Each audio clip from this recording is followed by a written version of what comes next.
Começa agora um programa que traz tudo sobre o livro mais lido em todos os tempos. Apresentamos O Som do Livro.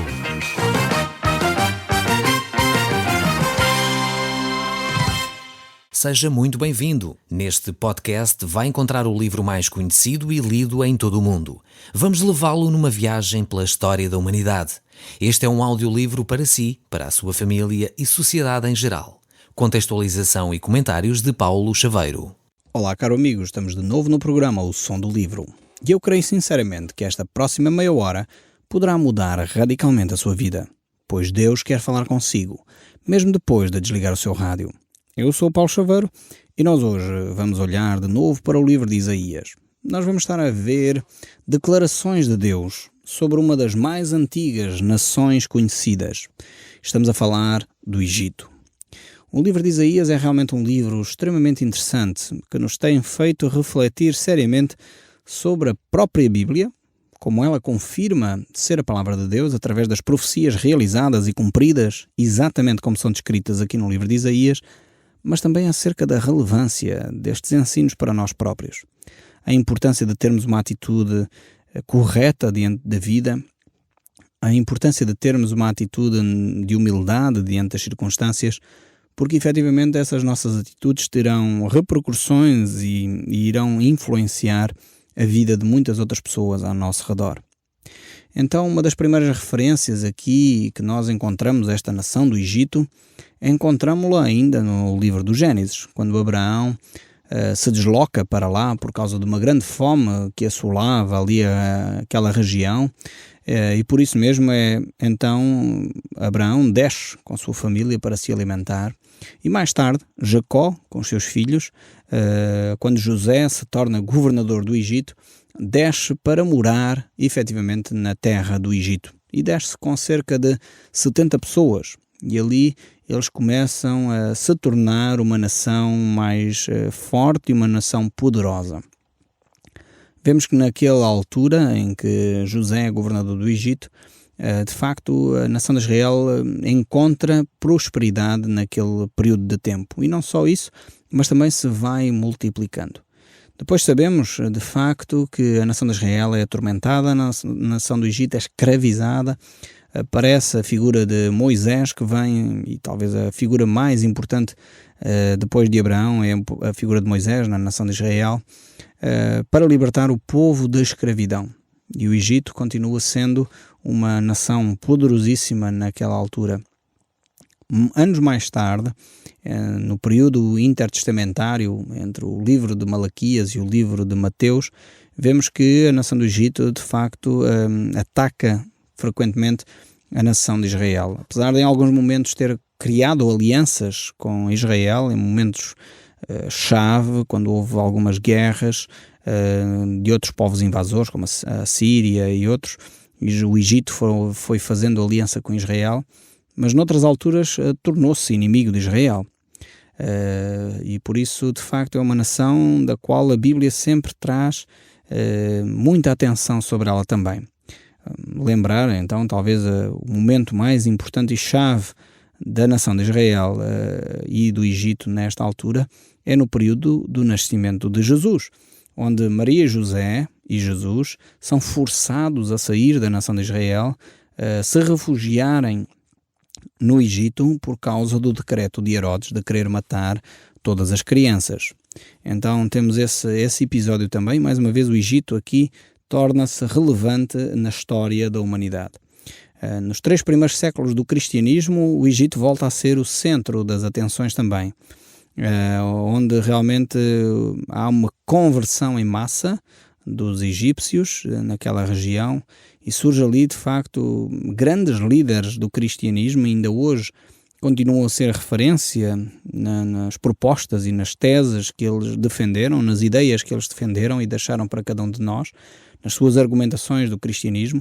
Temos talvez Atanásio, Orígenes e talvez o maior deles todos, Agostinho, que ainda hoje no cristianismo, de todas as orientações, Agostinho continua a ser uma referência. É um elemento que de facto é É fundamental para várias confissões cristãs, sejam católicos ou protestantes. Creio também que os ortodoxos têm Agostinho como uma referência importante nas reflexões da teologia cristã, porque ele de facto foi um pensador incomparável. E temos então, ele era daquela região também, da zona de Alexandria. Então temos aqui várias referências importantes a esta nação, o Egito. É verdade que com o passar dos anos, o cristianismo naquela região diminuiu de força, instalou-se a religião islâmica e hoje o Egito tem um núcleo de cristãos não tão relevante como teve nos primeiros séculos do cristianismo, mas ainda continua a haver luz e sal naquela região ali. Por isso Deus chama aqui a sua atenção para esta nação, para o Egito. Estamos no capítulo 19 do livro de Isaías. Vejamos então o verso 1. Diz assim: esta é a mensagem contra o Egito. O Deus eterno, montado numa nuvem, vai indo depressa para o Egito. Os ídolos daquele país temerão diante dele e todos os egípcios ficarão com medo. O primeiro grande pecado aqui descrito neste texto, e nós sabemos pela história universal também, que o Egito tem é de facto a idolatria. É do conhecimento comum que os egípcios tinham deuses para tudo e mais alguma coisa.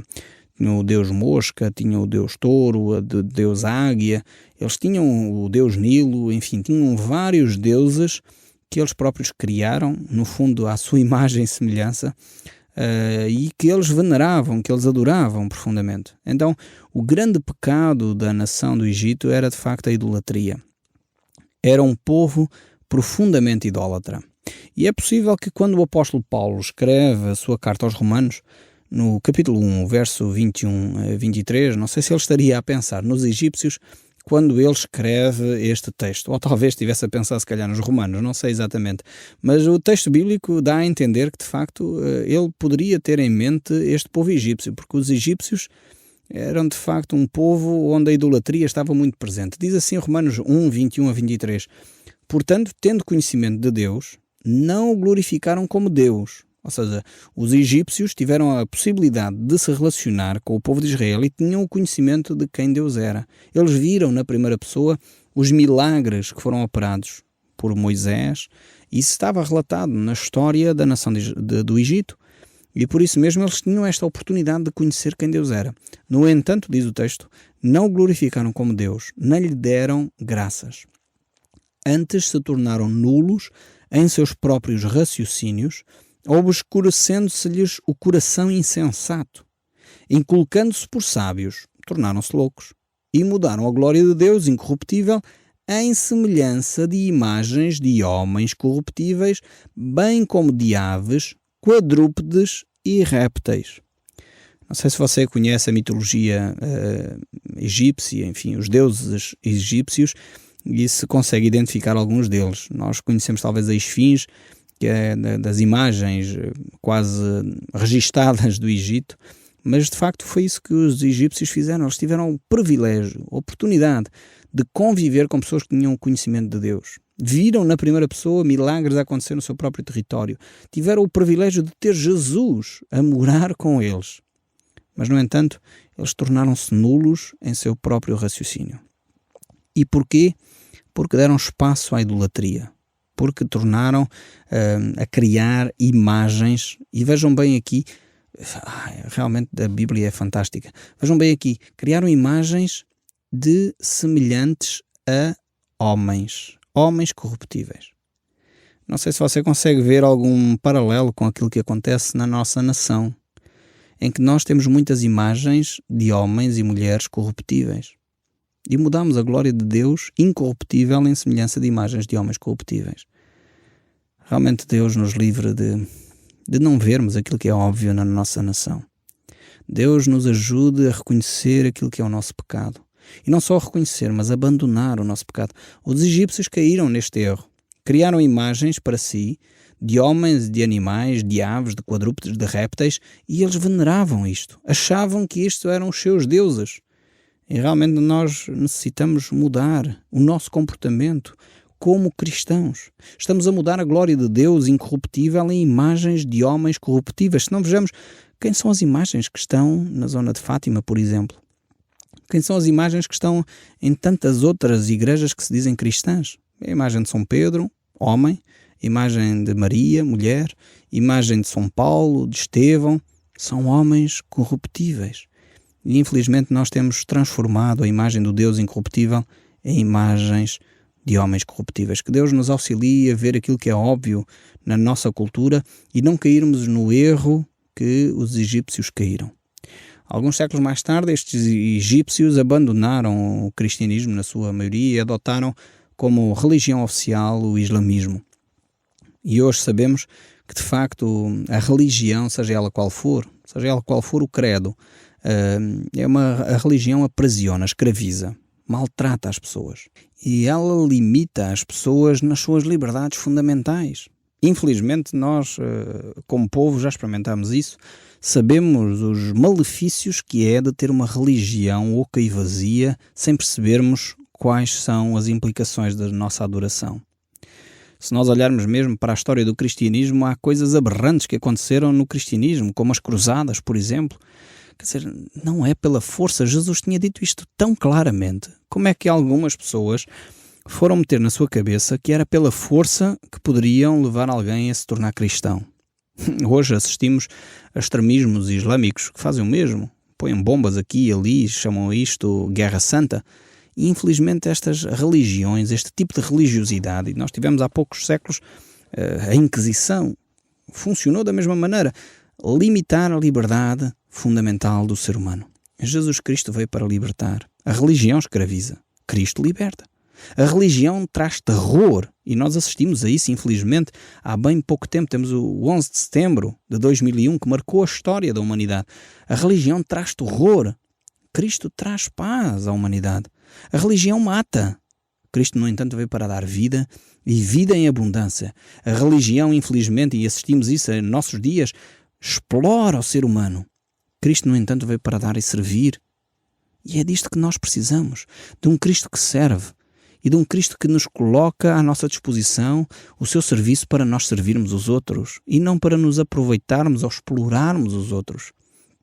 Cada um de nós deve fazer essa opção no nosso dia-a-dia. Perceber a quem queremos seguir. À religião ou a Cristo. E a religião e Cristo não são a mesma coisa. Cristo é uma pessoa. Religião, eu refiro-me ao sistema de regras humanas que muitas vezes nós criamos para tentar, de alguma forma, controlar e segurar as pessoas. A religião nem sempre tem a ver com Cristo. É verdade que nós, seres humanos, precisamos de instituições e esperamos que as instituições sirvam as comunidades, sirvam as pessoas, mas se as instituições se tornam tão pesadas que a pessoa não consegue viver a sua fé de uma forma livre, eu quero dizer com muita franqueza, preferimos deixar as instituições. É preferível criar um grupo talvez mais livre de regras, mais livre de estatutos, mais livre de prisões, para viver um cristianismo de facto genuíno. Eu não estou a dizer com isto que não são necessárias as instituições, é óbvio que são, eu faço parte de algumas delas. Temos que viver numa sociedade e a sociedade é organizada, faz parte do plano de Deus também. O que eu estou a dizer é que não podemos morrer sufocados debaixo de regras humanas. Se nós entendêssemos religião no sentido etimológico da palavra, no sentido literal da palavra, que seria religação a Deus, eu estou perfeitamente de acordo com isso. Agora, quando definimos religião como um sistema de regras humanas que tenta controlar e levar o homem a Deus, não é o homem que leva ninguém a Deus. É Jesus Cristo que nos veio para dar liberdade. Cristo é a liberdade. A religião, ele disse que é hipocrisia e muitas vezes libertinagem. É por isso que temos alguns religiosos a cometer atrocidades e às vezes ficamos espantados, não deveriam de as cometer, mas assistimos a religiosos que muitas vezes cometem atrocidades em nome da religião. Cristo veio para nos dar vida e vida em abundância. Mas voltando aqui ao nosso texto bíblico e voltando aqui aos egípcios, que de facto foi a nossa base para refletir, porque eles de facto, a religião não lhes faltava.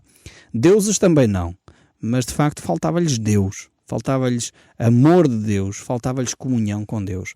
E o verso 2 deste capítulo 19 diz: o Deus eterno diz: vou atiçar os egípcios uns contra os outros, irmão lutará contra irmão, vizinho contra vizinho, cidade contra cidade, província contra província.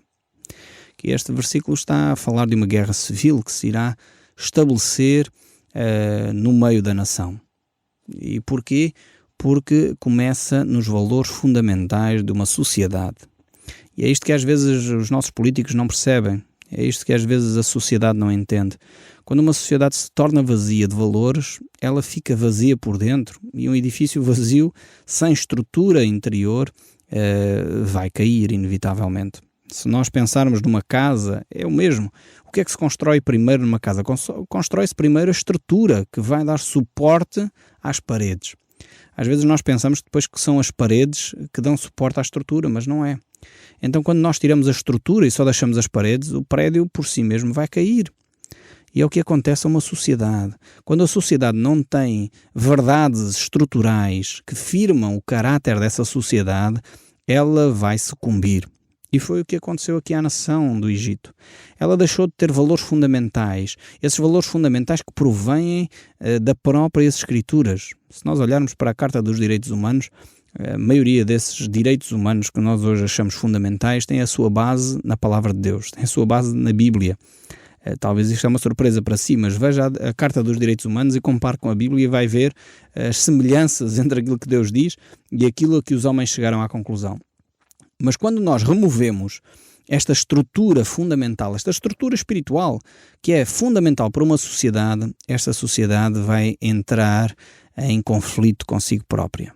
Não é os laços culturais, não é a língua que nos une. O que nos une são valores de ordem espiritual. Quando esses valores desmoronam, quando esses valores desaparecem, quando esses valores são postos em causa, são removidos das escolas, como alguns governos procuram fazer, são ditos que não vale a pena lermos a Bíblia e estudarmos a Bíblia. Nós somos uma sociedade pós-cristã, não queremos nada a ver com o cristianismo, não queremos nada a ver com valores espirituais. Nós estamos a caminhar e a cavar a nossa própria sepultura. E isto não é fatalismo. Isto é olhar para a história e verificar o que já aconteceu em milhares de nações antes da nossa. Se nós continuarmos neste percurso de vida, nesta atitude egoísta, nesta atitude de pensarmos que sem Deus conseguimos, nós vamos morrer como povo. E é isto que estava a acontecer aqui à nação do Egito. Ao ponto de cada um, como diz o povo português, temos um provérbio interessante para isto, cada um puxar a brasa à sua sardinha. Cada um estava a querer o benefício próprio, pouco se importava com o que acontecia na vida do outro. E isso gera, obviamente, uma guerra civil. Quando líderes começam a pensar em si mesmos, quando a justiça, o juiz que está lá à frente, pensa em si próprio, ou no lobby que está a servir, em vez daquilo que é justo e correto, isso gera desconfiança, gera mal-estar e, inevitavelmente, vai colocar umas pessoas contra outras.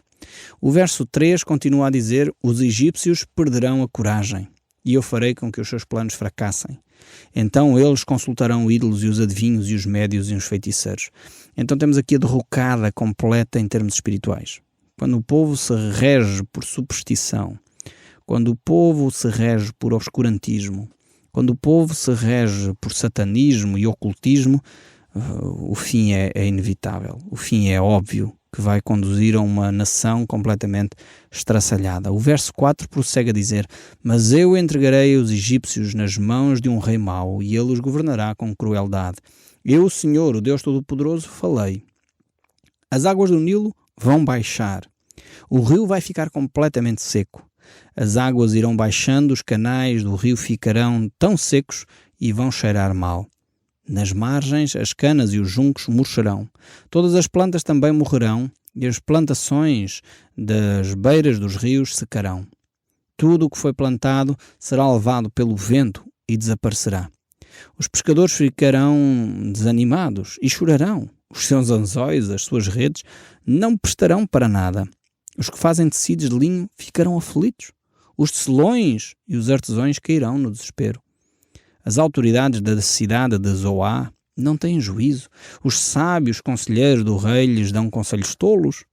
Como é que vocês se atrevem a dizer ao rei: somos descendentes dos antigos sábios, os nossos antepassados eram reis? Rei do Egito, onde está agora os teus sábios?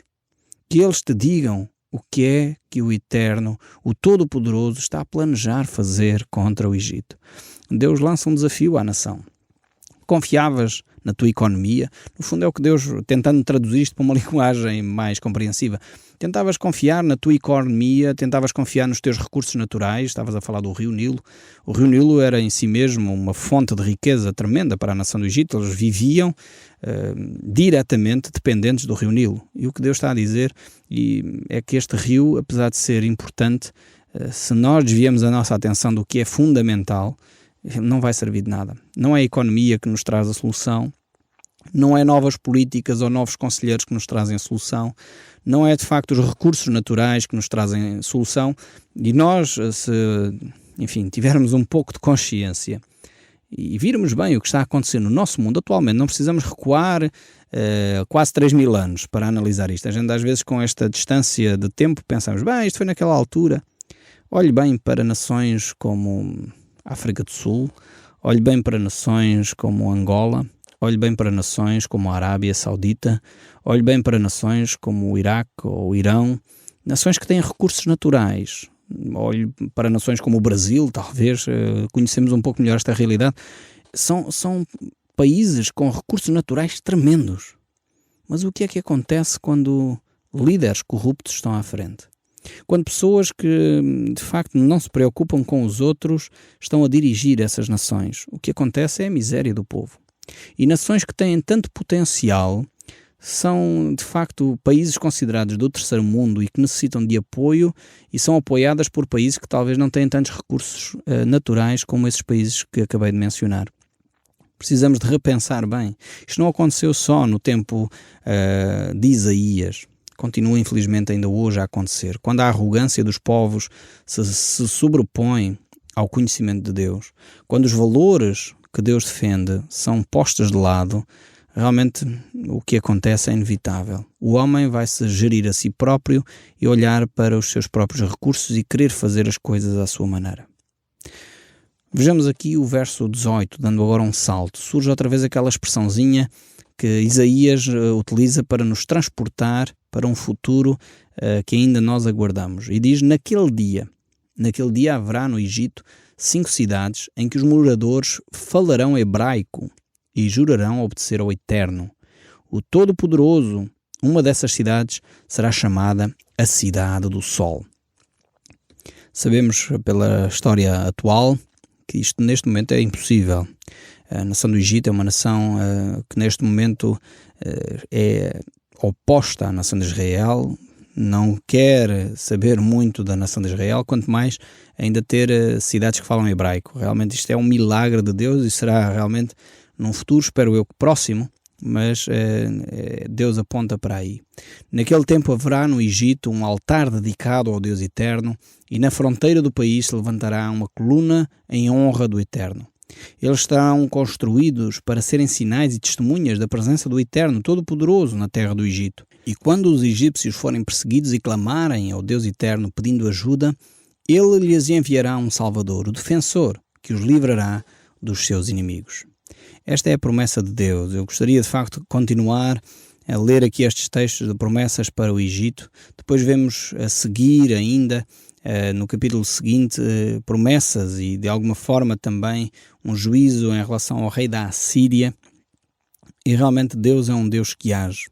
E nós vemos estes textos também refletidos em 2 Reis, essencialmente estes textos sobre a Assíria e o Egito, em 2 Reis 17 e 18, o cumprimento das promessas de Deus.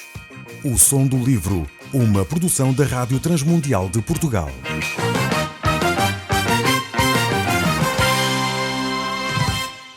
RTM. Conhece todos os nossos programas em rtmportugal.org.